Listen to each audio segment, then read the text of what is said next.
오늘 좀 길고 지루한 사람들의 명단이 쭉 나와서 우리에게 별로 관심이 없는 본문입니다. 저도 성경 통독할 때 이런 본문이 제일 어렵습니다. 잘 머리에 들어오지 않고 이름이 읽혀지기도 어려운 이름들도 참 많이 있습니다. 그런데 이 명단을 기록할 때 그 사람들의 심정은 지금 저희와 너무 달랐을 것 같습니다. 이 명단은요, 굉장히 소중한 명단입니다. 중요한 명단이었습니다. 그래서 오늘 이 본문이 정확하게 에스라서 2장에 똑같이 나옵니다. 똑같습니다. 아주.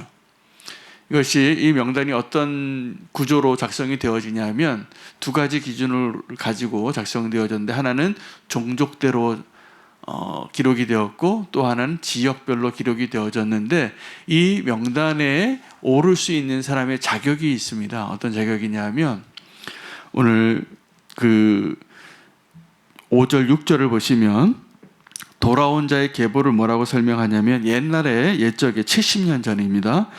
바벨론 왕 느부갓네살에게 사로잡혀 갔던 자들 중에서 노임을 받고 예루살렘과 유다에 돌아와 각기 자기들의 성읍에 이른 자들 중에서 그 명단이 시작이 되어지는 것입니다. 그러니까 이 명단은 두 가지 기준을 갖고 부합해야 됩니다. 바벨론의 느부갓네살 왕이 포로로 끌고 갔을 때 그 끌려간 사람의 후손인 것이죠. 그리고 그들이 다시 노임을 받아서 잘 살다가 이제 예루살렘으로 돌아가자 했을 때 자기가 또 익숙하게 살던 그 기득권과 안정된 삶을 포기하고 다시 돌아와서 지금 이 느헤미야 성벽을 완성할 때까지 견뎌내 준 사람이에요. 이게 대단한 명단이죠. 우리는 이 끝까지, 이 자리에 서기까지 정말 함께하고 그 명단에 이름을 올리기까지 충성하는 것이 쉽지 않습니다. 끝까지 충성한 거죠. 그런데 여러분 한번 상상해 보시기 바랍니다. 하나님께서 선지자들을 보내서 너희 이곳에 살지 말고 저 바벨론에 포로로 끌려가라. 이거는 포기하라는 것이고 실패하라는 것이고 그들이 원하는 바가 전혀 아니었어요. 차라리 바벨론에게 끌려가느니 애굽으로 피하지, 이렇게 생각했어요. 이 땅에서 만약에 우리가 못 살게 된다면 우리가 갈 수 있는 최소는 최소한 여기는 아니었던 그 땅으로 하나님은 가라고 하시는 거예요. 끌려간 사람은 자기의 의지와 상관없이 자기보다 힘이 센 바벨론 군대에 의해서 끌려간 것이기도 하지만 그들이 피할 수 있는 다른 길을 선택하지 않고 하나님이 바벨론으로 가라고 하니까 포박을 당하고 끌려간 사람들인 것이죠. 여러분, 하나님 뜻대로 사는 것이 쉽지 않습니다. 내 뜻과 너무 다르기 때문이죠. 바벨론 포로로 가라고 할 때 순종한 사람들이 거기서 70년을 살고 그 자손이 하나님의 약속을 신뢰하고, 왜냐하면 하나님이 약속하셨거든요. 내가 다시 이곳에 돌아오게 하겠다. 근데 이제 약속의 때가 돼서 다시 이 땅에 돌아오게 될 때는 또 뭐가 걸림돌이 됩니까? 이게 쉬운 일이 아닌 거예요.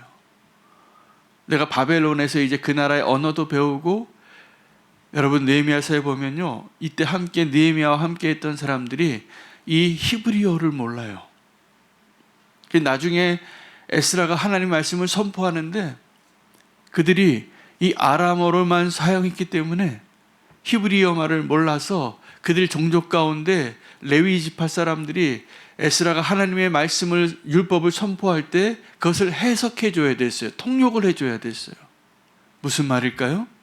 그들은 이제 유대인으로서의 그 정체성을 잃어버리고 그 바벨론에서 완전히 바벨론 사람처럼 살아가고 있을 때 하나님이 다시 예루살렘에 가서 그 무너진 성벽을 재건하라, 그 성전을 재건하라 명령할 때 순종한 사람이었다는 거예요. 그들이 이제 옷도 다른 것 입고 먹고 마시는 것도 다르게 살고 말도 잃어버리고, 그런데 예루살렘 성에 와서 끝까지 이 성벽을 완성하는 일까지, 성전을 재건하는 일까지 순종한 사람들이에요.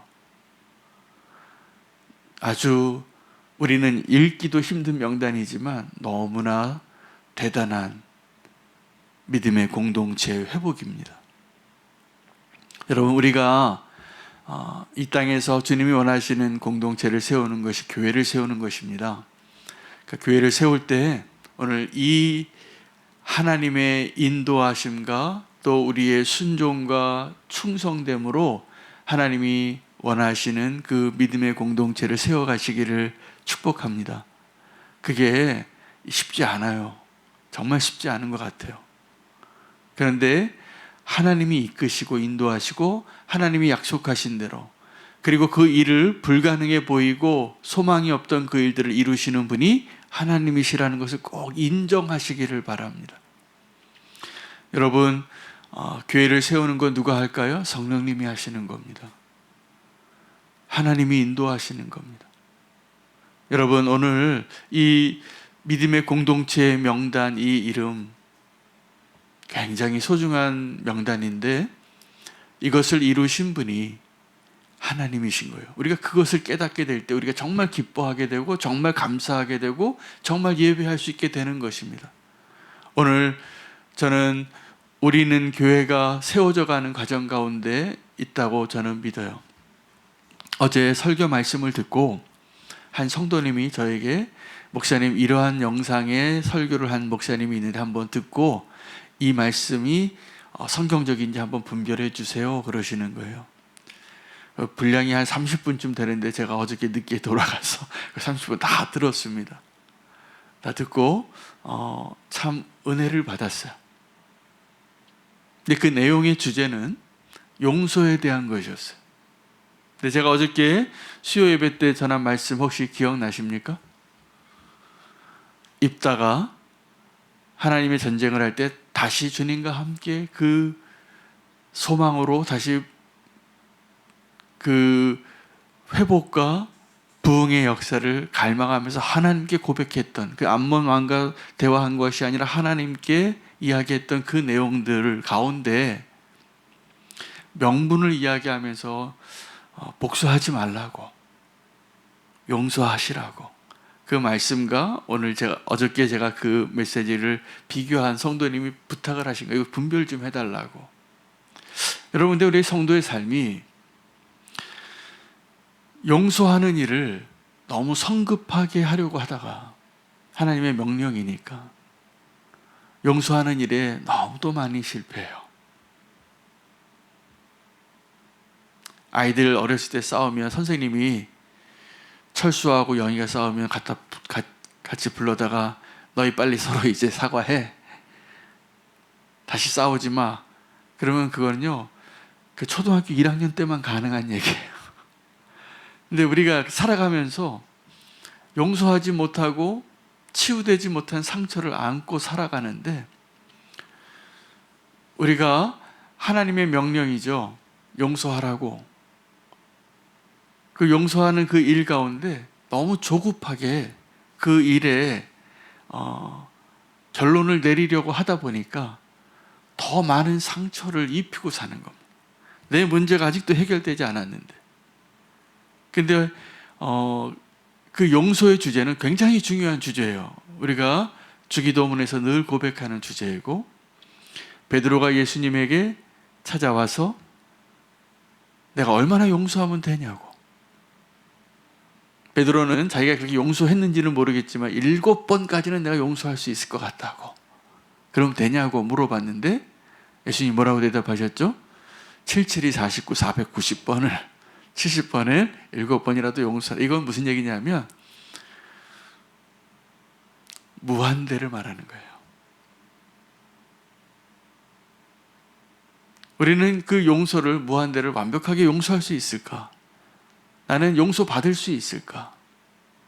그 용서의 문제의 그 영역에 있어서 지금도 용서와 함께 살아가는 이 신앙인의 삶, 마치 무너진 성벽을 회복하고 재건하는 것과 같은 그 주제에서 우리는 계속 용서하는 일을 시행착오를 겪으며 용서하는 과정 가운데, 용서가 하루아침에 안 되는 거예요.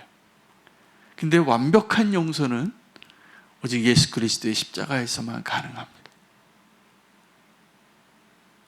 여러분, 그 용서하는 것이 아름다운 믿음의 공동체를 회복하는 것이고 나의 삶을 다시 회복하는 주제예요. 잘 용서하시기 바랍니다. 잘 용서하시고 또 용서함 받기 위한 내가 해야 할 일들을 잘 감당하시기를 바랍니다. 우리는 지금도 누군가에게 용서받아야 할 자입니다. 하나님은 우리를 용서해 주셨는데 내 옆에 있는 김 집사님은 저를 아직도 용서 안 해주고 있어요. 그러면 우리는 그 용서의 주제를 가지고 계속 주님 앞에 씨름하고 고민하면서 내가 근데 그 문제를 해결할 수 있는 힘은 어디서 나오냐면 하나님 우리를 용서하신 것 같이 해요. 내가 하나님 앞에 용서받은 자 같이 해요. 이 무너진 성벽을 재건하는 그 힘은 어디서 오냐면 그 무너진 성벽을 재건하시고자 하는 하나님의 능력과 은혜의 크심, 그 큰 은혜 안에서 그 일이 가능한 거예요.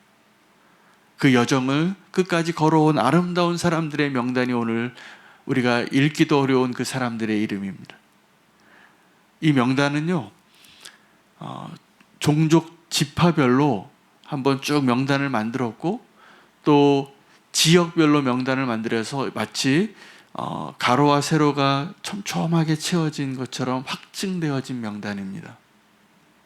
그리고 에스라와 느헤미야가 다른 사람이 각자의 영감을 받아 기록되어진 그 성경 속에 그 명단을 한 사람의 이름도 틀리지 않게 똑같이 기록한 명단이에요. 여러분, 이것은 무엇을 의미하냐면 우리의 구원이, 생명책에 기록되어진 우리의 구원이 흔들리지 않을 하나님의 신실하심 안에 있음을 확정시키고 확인하는 것임을 믿으시기 바랍니다. 흔들리지 않는 믿음으로 서시기 바라고 그 믿음으로 끝까지 순종하고 충성하고 용서하고 회복하는 일 가운데 오늘을 사시기 바랍니다. 우리가 그 믿음의 여정 가운데 있어요.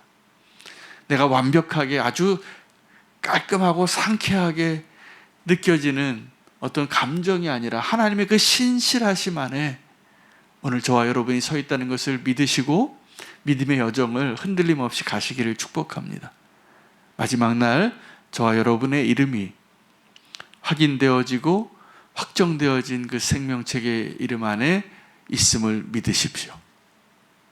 믿으시나요? 그 믿음이 있을 때 오늘 우리가 겪어가는 모든 문제들, 불확실하고 미완성이고 깔끔하지 않고 뭔가 내 마음에 다 차지 않아도 하나님 신뢰하시기 바랍니다. 그리고 주님께서 그 땅을 떠나라 하고 그 땅에서 다시 돌아와 재건하라고 할 때까지 주님을 신뢰하면 우리가 주님이 인도함 받는 주의 백성으로 아름다운 믿음의 공동체로 살아낸 그 증거로 그 면류관을 보게 하실 것이라 믿습니다. 믿음의 여정을 흔들림 없이 잘 가시기를 축복합니다. 오늘 이 말씀 붙잡고 함께 먼저 기도